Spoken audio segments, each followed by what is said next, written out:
तो इस वक्त की बड़ी खबर आपको बता दें, देश ने अपना अनमोल रत्न खो दिया।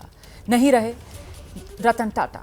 आपको तस्वीरें दिखा देते हैं। रतन टाटा का पार्थिव शरीर इस वक्त मुंबई एनसीपीए लॉन्स में रखा हुआ है। ये तस्वीरें आपके सामने हैं। रतन टाटा इसी हफ्ते बीमार हुए थे, जिसके बाद मुंबई के ब्रीच कैंडी अस्पताल में उन्हें भर्ती कराया गया। हालांकि सोमवार को ही खुद रतन टाटा की तरफ से स्टेटमेंट जारी करके कहा गया था कि उम्र संबंधित दिक्कतों के चलते वो अस्पताल में रूटीन चेकअप के लिए आए हैं। लेकिन अब जो जानकारी मिल रही है उसके मुताबिक उनका लगातार ब्लड प्रेशर जो है वो कम हो रहा था और कल रात मुंबई के ब्रीच कैंडी अस्पताल में रतन टाटा ने आखिरी सांस ली। आज सुबह पूरे राजकीय सम्मान के साथ रतन टाटा का पार्थिव शरीर कोलाबा में स्थित उनके आवास से यहाँ नारेबन पॉइंट पर एनसीपीए लॉन्स में फिलहाल रखा हुआ है। आप तस्वीरें देख रहे हैं। एनसीपीए लॉन्स में इस समय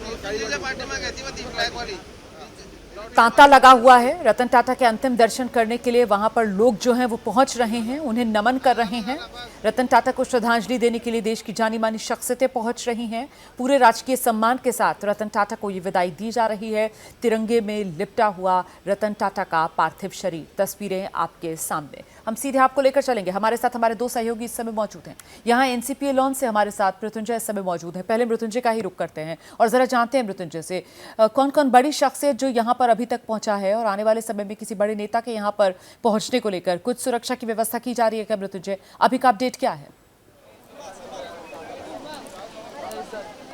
जी बिल्कुल, सुबह से ही चाहे आम हो या खास से सभी लोग यहाँ पर पहुंचकर अंतिम दर्शन कर रहे हैं। तांता लगा हुआ है। तस्वीरें हम दिखा रहे हैं आपको। दो कतार नजर आ रही होगी। बाईं तरफ की जो कतार है उसमें और खासकर समूह के अलग अलग कंपनियों में काम करते हैं वो दर्शन कर रहे हैं और दाहिनी तरफ परिवार के कुछ सदस्य बैठे हैं, उन्हें सांत्वना दे रहे हैं। और वहीं दूसरी तरफ वीआईपी जो मेहमान है या फिर राजनीति के क्षेत्र से जुड़े हुए लोग हों या फिर उद्योग जगत क्षेत्र से जुड़े हुए लोग हैं, अंतिम दर्शन कर रहे हैं।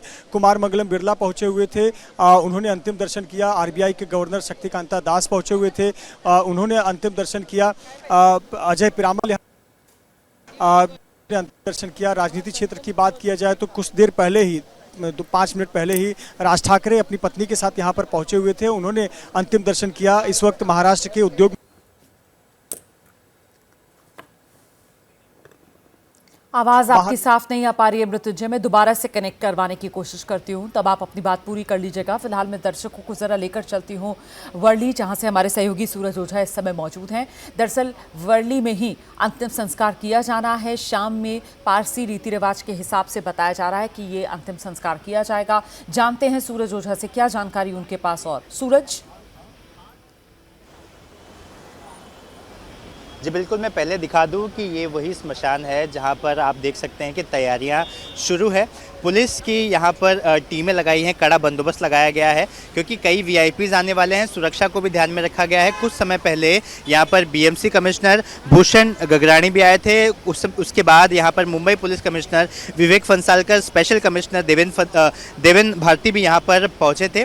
तो सुरक्षा के मद्देनज़र कहें या फिर बीएमसी के तैयारियों को लेकर तो जितने भी टॉप लेवल के अधिकारी हैं वो यहाँ पर पहुँचे हैं।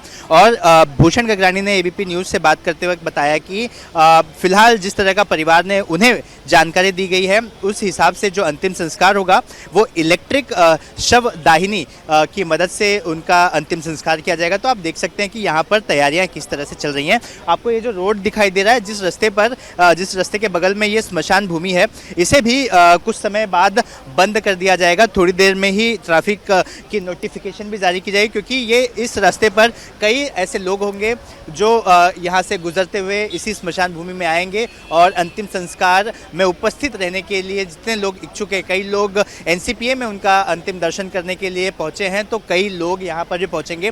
ऐसा बताया जा रहा है कि केंद्रीय गृह मंत्री अमित शाह पहले एनसीपीए जाएंगे, उनका अंतिम दर्शन करेंगे, उसके बाद सह्याद्री गेस्ट हाउस जाएंगे और फिर शाम को जब अंतिम संस्कार किया जाएगा उस वक्त भी वो यहाँ पर मौजूद रहेंगे। तो जाहिर जाहिर सी बात है कई बड़े राजनीतिक जो लीडर्स हैं वो भी यहाँ रहेंगे, खेल जगत के हों चाहे उद्योग जगत के जो दिग्गज हैं वो भी यहाँ मौजूद रहेंगे। तो हर तरह की तैयारी बीएमसी कहें या मुंबई पुलिस कहें, उन्होंने अपनी तैयारी पूरी की है। आपको एक बार और नज़ारा दिखा दूं, आपको अंदर दिखाई दे रहा होगा, अंदर अभी भी एडिशनल कमिश्नर डीसीपी रैंक के अधिकारी मौजूद हैं जो लगातार अपने स्टाफ को ब्रीफ कर रहे हैं कि कैसे यहाँ पर उन्हें बंदोबस्त करना है। आपको ये गाड़ी दिखाई दे रही होगी द ताज महल पैलेस, तो लगातार ये जो ताज की जो स्टाफ है घूम घूम कर व्यवस्थाओं को देख रहे हैं, कहीं किसी चीज़ की अगर कमी हो तो उसे पूरी की जा रही है। तो जिस तरह से बीएमसी कमिश्नर ने भी बताया कि अंदर सुविधाएं पूरी हैं, लेकिन उन सुविधाओं को और भी अपग्रेड किया जा रहा है ताकि जो लोग आए उन्हें किसी भी तरह की दिक्कतों का सामना करना ना पड़े।